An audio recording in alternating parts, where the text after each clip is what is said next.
a dar lectura a algo que escribió John Stott, que dice, y generalmente lo hago en todas las clases, que dice lo siguiente: la manera en que entendemos la escritura afectará el modo en que la leamos. En particular, su doble paternidad, porque exige un doble acercamiento. Dado que la escritura constituye la palabra de Dios, deberíamos leerla como no leemos ningún otro libro, de rodillas, humildemente, reverentemente, en actitud de oración, buscando que el Espíritu Santo nos ilumine. Pero como las escrituras son también palabras de seres humanos, deberíamos leerlas como leemos todo otro libro, empleando la mente, pensando, considerando y reflexionando a la vez que prestando atención cuidadosa a sus características literarias, históricas, culturales y lingüísticas. Esta combinación de humilde reverencia y reflexión crítica no solo no es imposible, sino que es indispensable. Cito a John Stott en su libro El cristiano contemporáneo, un llamado urgente a escuchar con los dos oídos. Fue publicado en Estados Unidos y hay una publicación en Buenos Aires, Nueva Creación, y esta frase corresponde a la página 163. Y entonces, pensando en esto, hermanos, pensando en esto, Pablo le escribe a Timoteo en su segunda carta, en el capítulo 2, en el verso 7, considera lo que digo y el Señor te dé entendimiento en todo. ¿No? Esto es lo que estamos pidiendo al Señor, que nos dé entendimiento en todo. Y la palabra que está utilizando en griego es súnesis, que tiene que ver con algo de poner juntamente, entender. Esto está tomado del Strong y del Binet, como para que podamos entender de qué estamos hablando, y denota primero el entendimiento, la mente o inteligencia. Ahí usa Marcos capítulo 12, versículo 33. Pero también el entendimiento, pensamiento reflexivo, en Lucas 2:47, que tiene que ver con inteligencia, entendimiento. Y en Primera de Corintios, capítulo 1:19, hace referencia a entendimiento, inteligencia, prudencia. En Efesios 3:4, conocimiento, inteligencia. En Efesios 2:2, entendimiento, inteligencia. Y en segundo a Timoteo, capítulo 2, versículo 7, entendimiento. Es decir, las cartas que Pablo va escribiendo tienen el mismo estilo, que tiene que ver con entendimiento. El término sunesis en griego se refiere a la capacidad de comprensión, entendimiento y discernimiento. Proviene del verbo sino, que significa unir o juntar. Súnesis se utiliza para describir la facultad de la mente humana que nos permite entender y relacionar ideas y conceptos. Súnesis implica la capacidad de analizar, sintetizar y asimilar información de manera lógica y coherente. Es la habilidad de comprender el significado y las implicaciones de lo que se percibe o se conoce. En este sentido, súnesis se relaciona estrechamente con la inteligencia racional y la capacidad de razonamiento. Súnesis se refiere al intelecto o mente.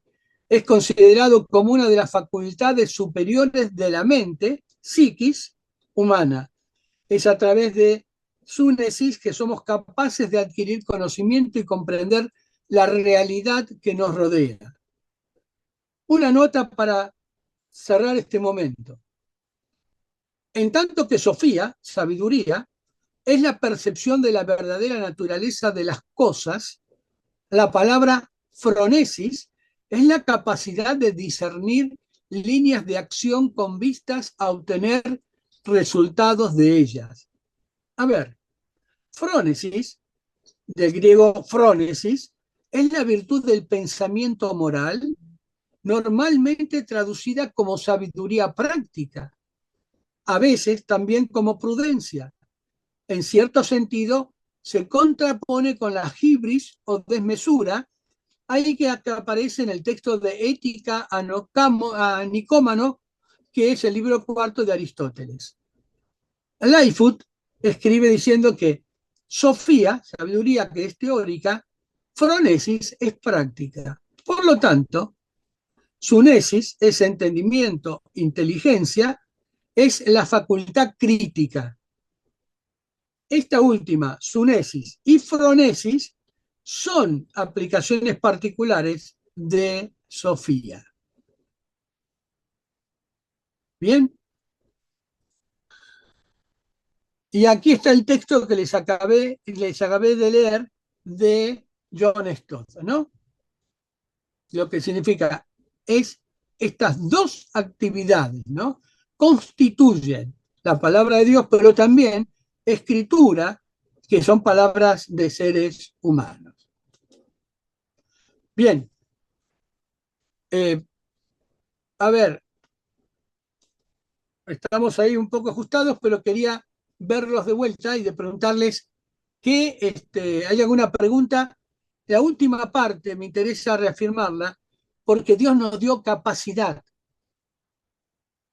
nos dio su espíritu, de su espíritu, pero nos dio capacidad mental, nos hizo seres pensantes, con capacidad para leer, para adquirir conocimiento, para poder ser prudentes y para tratar de entender las cosas en el ambiente, en el contexto en que fueron dichos. Vamos a ver esto. Por eso no nos asustamos del método histórico y crítico como le pusieron, sino que nos permite poder tomar partes de la historia, analizarla, que vamos a ver ahora, y también lo que significa, y en último momento lo voy a aclarar, la palabra crítica o crítico, que no viene de criticar, sino que viene desde la teoría del conocimiento a un juicio maduro, serio, en cuanto a lograr y a entender lo que se está analizando o tenemos frente a la vista. ¿Alguna pregunta? ¿Algo para fomentar? Sí, Cristian. Sí, perdón. Estaba pensando, profesor, en cuando Salomón pide sabiduría a Dios. Entonces, ¿qué es en definitiva lo que él pide? ¿Pide sabiduría a Dios o es inteligencia para gobernar de acuerdo a la experiencia que él tiene? Buena pregunta, Cristian.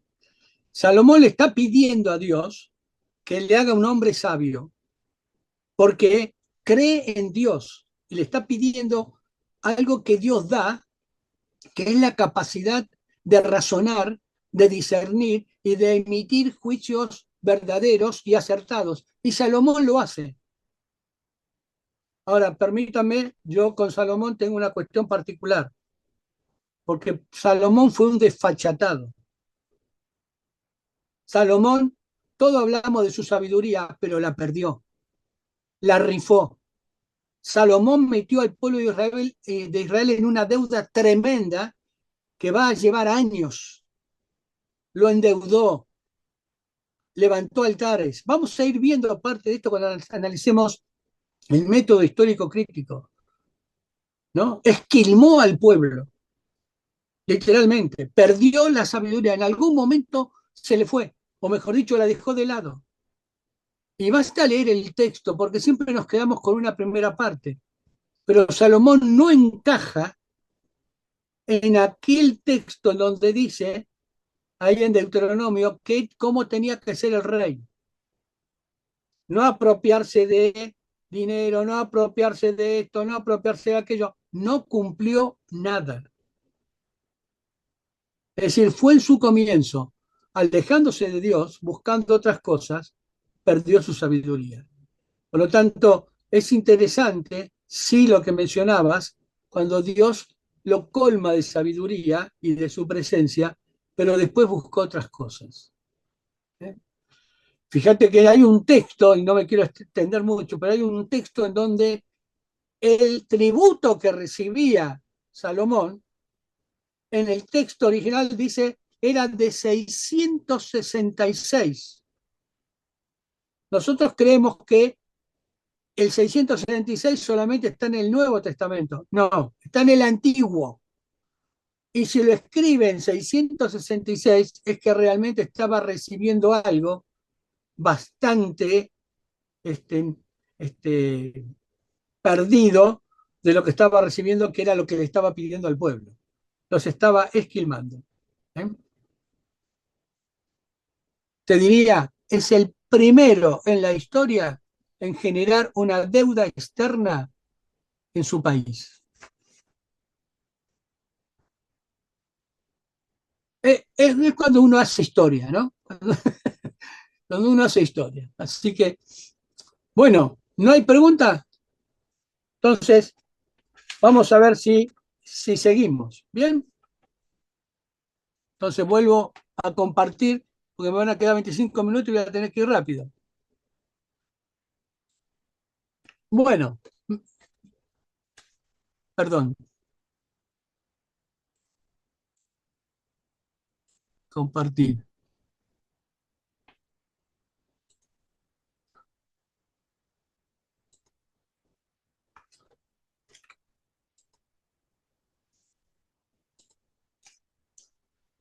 Bueno, la pregunta es, ¿qué es historia?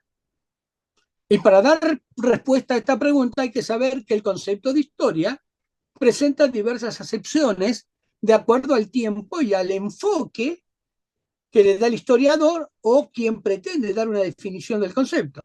Ahora vamos a ver dónde surge precisamente la historia. ¿Eh? El origen de la palabra historia.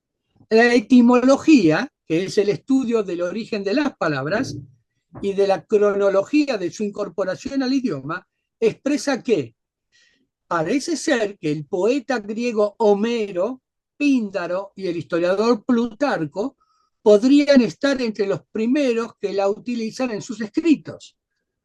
Pero ¿de dónde proviene la palabra? Y les voy a dar una pista. El origen de la palabra historia, ¿no? Que precisamente la etimología es el estudio del origen de las palabras y de la cronología de su incorporación, ya lo vimos, pero ¿de dónde viene la palabra? Proviene de el origen remoto, sin embargo, procede del proto-indoeuropeo. Víctor, de la raíz Beit, que significa saber y ver. Construcción hipotética, que también se encuentra en las palabras latinas idea o visión, en las germanas wit o wisdom, la sánscrita Veda y las eslavas Videti o Vedati, y en otras lenguas de familia indoeuropeas. Existen usos de histor, esta es la palabra histor, aquí escrita, en los himnos homéricos, Heráclito, el juramento de los efebos atenienses y en las inscripciones beocias, en un sentido legal, con un significado, y esto quiero que le presten atención, que es muy probable que lo sepan, que significa juez y testigo. En uno de estos versos, especialmente en la Ilíada, se recuerda que alguien le dice, frente a tomar una decisión por algún acontecimiento que sucedió, el texto dice, todos estaban esperando que el Istor, es juez, emitiera su opinión. Y en otro lugar dice, todos estaban esperando que el Histor, el testigo, diga lo que había visto. Por lo tanto, la forma historiein, que es inquirir, es una derivación jónica que se expandió primero en la Grecia clásica y más tarde en la civilización helénica.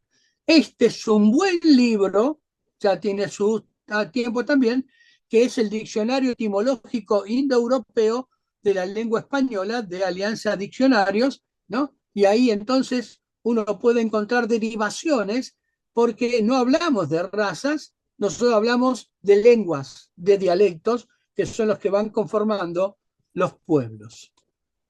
Por lo tanto, historia, ciencia humana, si repasamos un poco nuestros conocimientos, distinguimos que, en sentido amplio, el objeto de la historia consiste en indagar y estudiar el pasado del hombre, varón y mujer, a través de las fuentes y testimonios que fue dejando. La historia comienza a partir de los primeros testimonios escritos. Un breve y conciso concepto de historia es la ciencia que estudia e indaga el pasado del hombre a partir de la escritura. Por eso nosotros académicamente aceptamos que la historia, el acto histórico comienza a partir de la escritura y eso comienza realmente en Sumer y lo vamos a ver después. Por eso, desde la perspectiva histórica, podemos entonces estudiar el origen del Israel. Desde este punto de vista, podemos decir que es un pueblo, una nación, un estado visible dentro del devenir del tiempo y en un espacio geográfico cuyos miembros son varones y mujeres que conforman una comunidad que puede ser objeto de la ciencia histórica, del estudio de la ciencia histórica. ¿Por qué menciono esto? Porque en este pueblo se produce el texto llamado Tanaj. Es un acrónimo de Torah. Torah es el Pentateuco, Nebihim, profetas, y Ketubim, escritos, y que queremos nosotros estudiar o aplicarle el método histórico crítico. Por otro lado, desde la perspectiva histórica, podemos entonces estudiar el origen del cristianismo porque surge en el devenir del tiempo. Desde este punto de vista, podemos decir que es un grupo de personas en un espacio llamado Eretz Israel, Palestina, puesto por los romanos, y bajo un dominio extranjero llamado Roma, que constituyeron una comunidad que puede ser objeto de estudio de la ciencia histórica. En esta comunidad, constituida por judíos y gentiles, otras nacionalidades también, se produce el texto llamado Nuevo Testamento y que queremos estudiar. Esto es interesante, estamos poniendo esto dentro del devenir de la historia, no aislándolo. Uno de los libros que yo les he dejado para que ustedes lean en el próximo encuentro que tienen de lectura es Introducción a la Historia de Bloch y el mismo libro Apología para la Historia o El Oficio del Historiador, ¿no? Y precisamente él es el fundador de la Escuela Historiográfica Francesa de los Anales y dice que la historia es la ciencia de los hombres en el tiempo. Actualmente, el concepto más usado y aceptado es el que dice que la historia es la ciencia social que estudia la sociedad humana a través de los hechos históricos. Y los hechos históricos son eventos importantes donde participaron varones y mujeres. Para que el historiador pueda analizar el hecho histórico, tiene que valerse de dos elementos que son el proceso y el contexto. En el proceso se estudian las causas y las consecuencias de un acto histórico, de un hecho histórico, y en el contexto se estudia la sociedad, el tiempo y el espacio en donde se produce ese hecho histórico. Por eso, ¿cuál es la importancia de la historia? Bueno, la respuesta también la da Bloch, que nos dice que la historia nos ayuda a conocer el pasado para comprender el presente y proyectarnos en el futuro. Bueno, este libro lo tienen porque lo envié para que ustedes lo puedan leer. Pero Bloch dice algo más interesante que tiene que ver con nosotros. Él dice, el cristianismo es una religión de historiadores. Otros sistemas religiosos han podido fundar sus creencias y sus ritos en una mitología más o menos exterior al tiempo humano. Por libros sagrados, tienen los cristianos libros de historia y sus liturgias conmemoran con los episodios de la vida terrestre de un Dios, los fastos de la iglesia y de los santos. El cristianismo es además histórico en otro sentido. quizás más profundo, colocado entre la caída y el juicio final. El destino de la humanidad representa a sus ojos una larga aventura de la cual cada destino, cada peregrinación individual, ofrece a su vez el reflejo en la duración y por lo tanto en la historia, eje central de toda meditación cristiana, donde se desarrolla el gran drama del pecado y de la redención. Bien, tienen ustedes este texto para leerlo en la introducción y el primer capítulo. Y la pregunta entonces que planteo, ¿existe oposición entre historia y fe? No sé qué piensan ustedes, pero no, ambas se complementan. La historia es una ciencia que tiene su propio objeto de estudio, no pretende reemplazar la fe. Y la fe tiene su propia autonomía y no pretende sustituir a la historia. Ambas se complementan. Lo que vamos a hacer es, no estamos atacando o justificando el texto bíblico, tampoco estamos atacando o justificando la historia. Estamos tomando lo que nos puede emprender cada una de ellas para conocer lo que estamos diciendo. Del texto bíblico no tenemos ningún original, ningún autógrafo, pero eso lo vamos a ver después. Pero tenemos copias en las cuales estamos trabajando para conocer el mensaje de Dios que fue de bendición. Los testimonios y las fuentes es que el método histórico es el camino a seguir para conocer el pasado a través de los medios de los que se vale el historiador para conseguir su fin, el conocimiento del pasado, y hacerlo inteligible a la actualidad. ¿Cuáles son las fuentes? Fuentes, todo objeto intervenido por el hombre es una fuente histórica. Y lo es en la medida en que tenga elementos para informarnos algo, lo que sea, sobre el pasado humano. Hay dos tipos de fuentes históricas, las documentales escritas y las monumentales o arqueológicas. La historia, en sentido estricto, se ocupa de las primeras sin desentenderse de las segundas.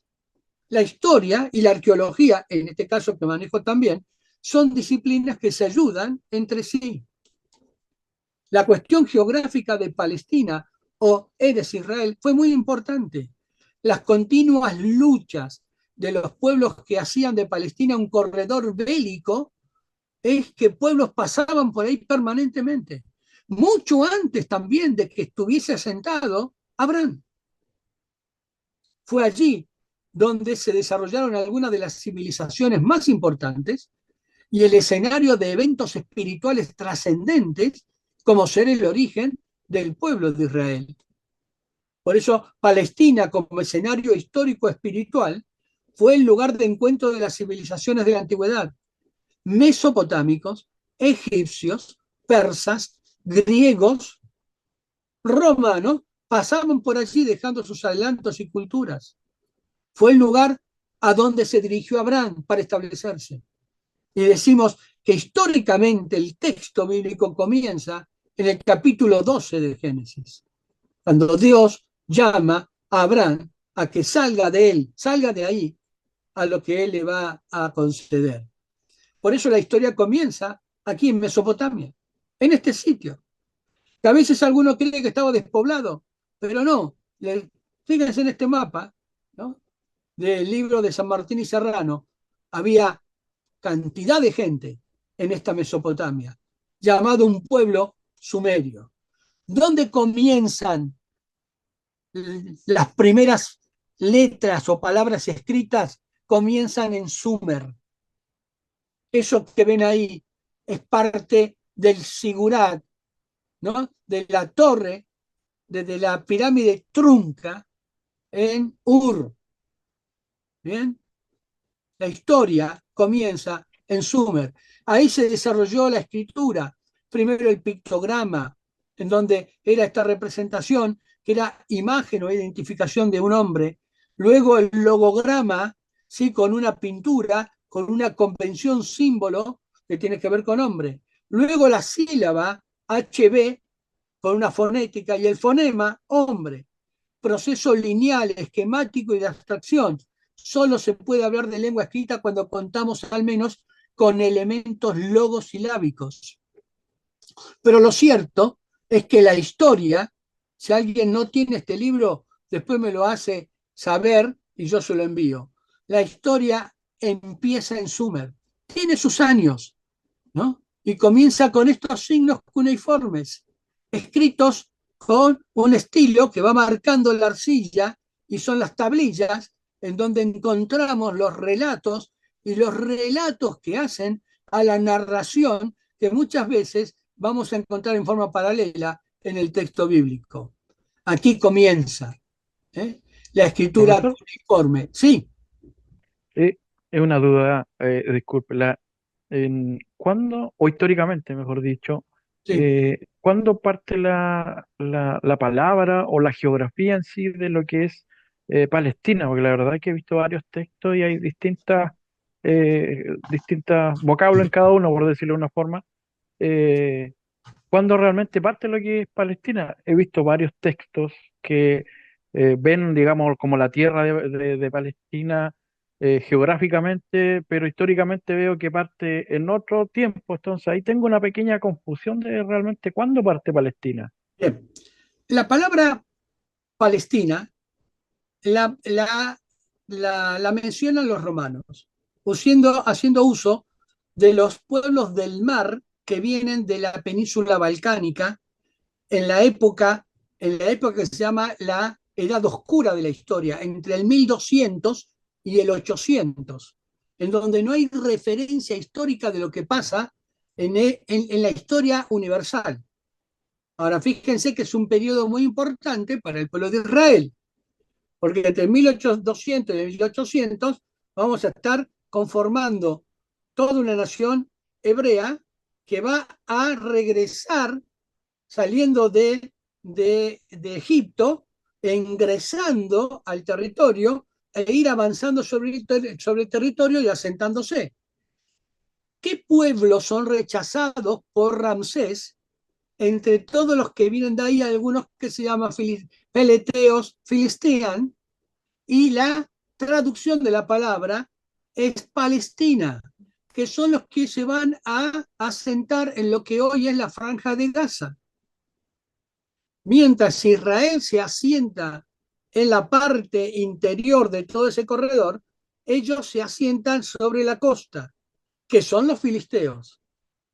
Por eso Roma no lo dice, no llama de la tierra de los filisteos, sino pone la tierra del origen del nombre como Palestinan, ¿no? Filistean, Palestina.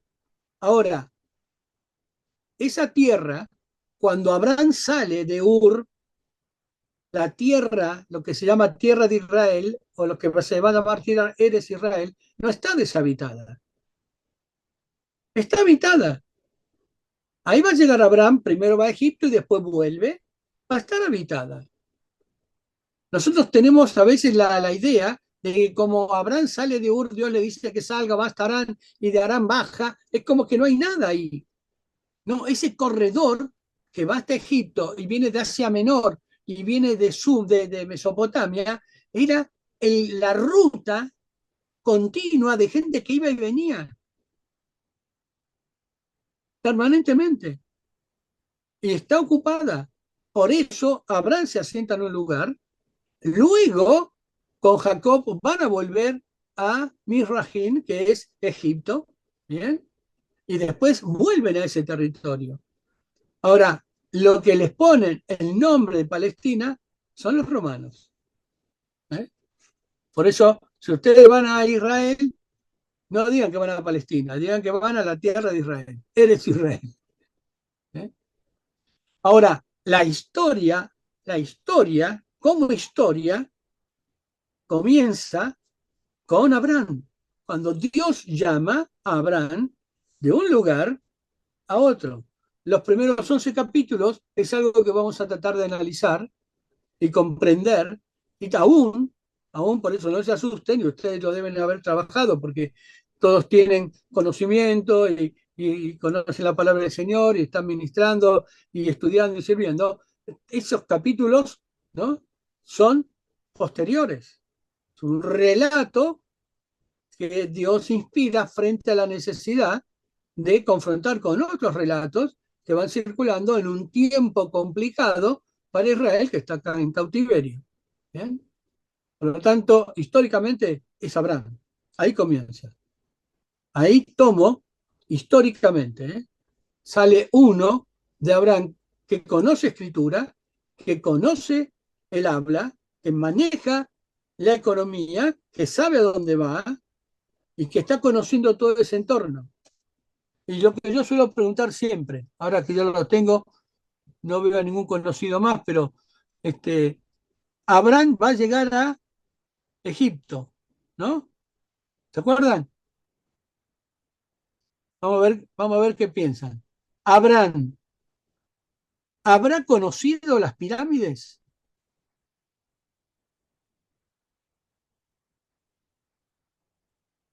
Abra el micrófono y díganme sí o no. Anímense, vamos. Yo pienso que sí. Bien, Yo creo John. que sí, Bien. John. Sí. Perfecto. ¿Y saben por qué? Porque cuando Abraham llega a Egipto, las pirámides tienen aproximadamente 800 años de haber sido construidas. Las pirámides son del 2400. Si Abraham llega en el 1800, ya estaban recontra construidas.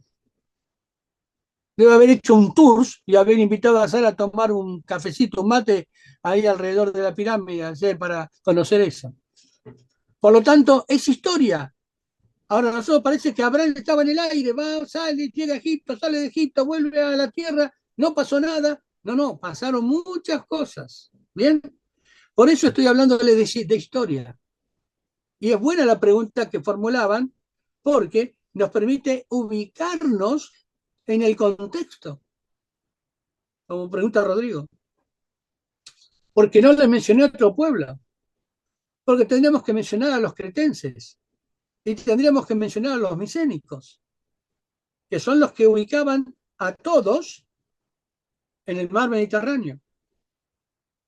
Bueno, puedo seguir un poquito más, porque aquí Cristian me está mirando fijamente y me dice que me quedan 3 Nos minutos. quedan 6 minutos pronto. 3 minutos, bueno. Miren, 6 vamos a decir, minutos. la seguimos en la próxima, ¿eh?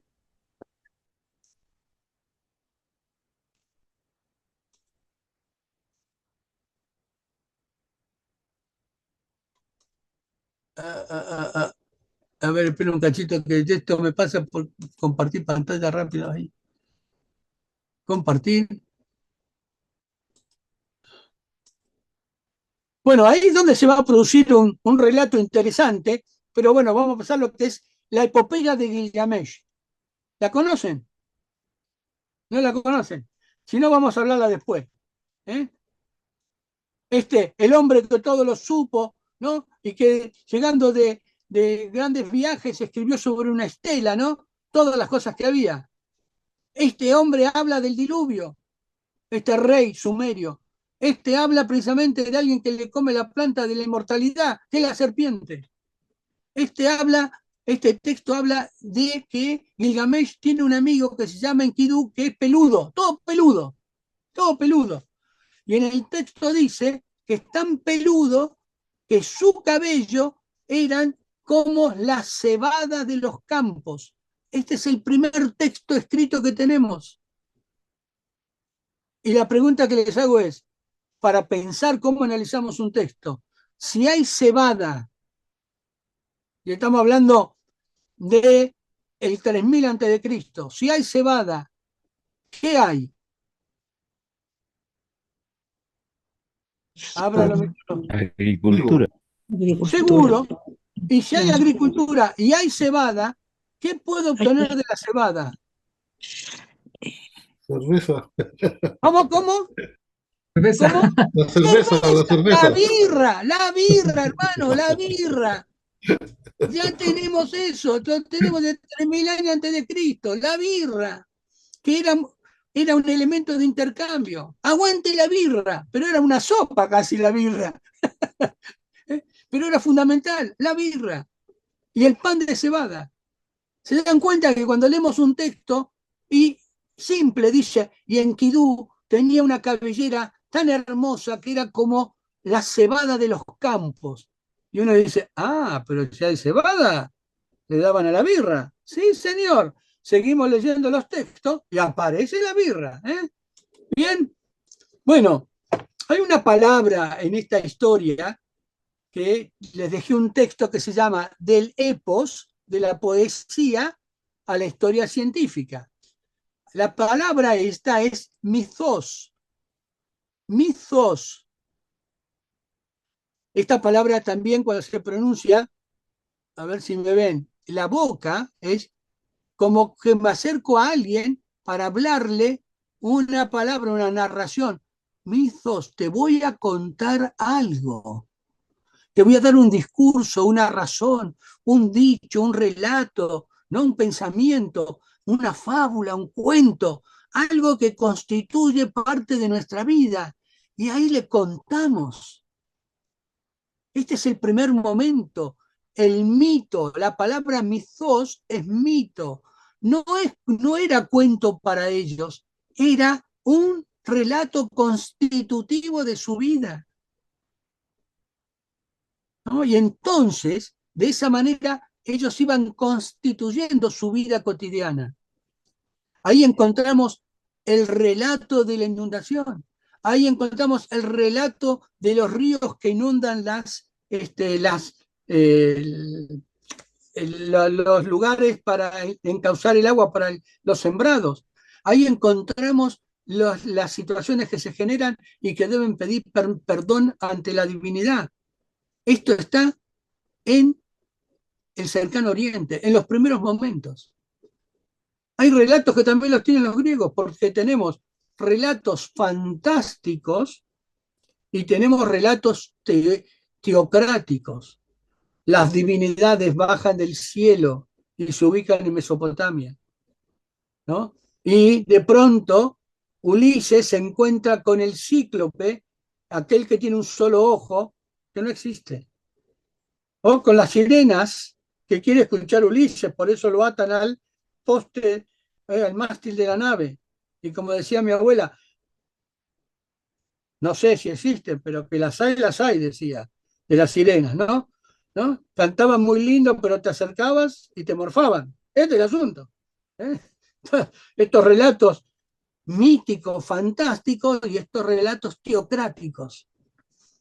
Por lo tanto, esta palabra. La otra es epos, que tiene que ver con frase, sentencia, palabra dada, consejo, advertencia, pero que generalmente trata de poesía.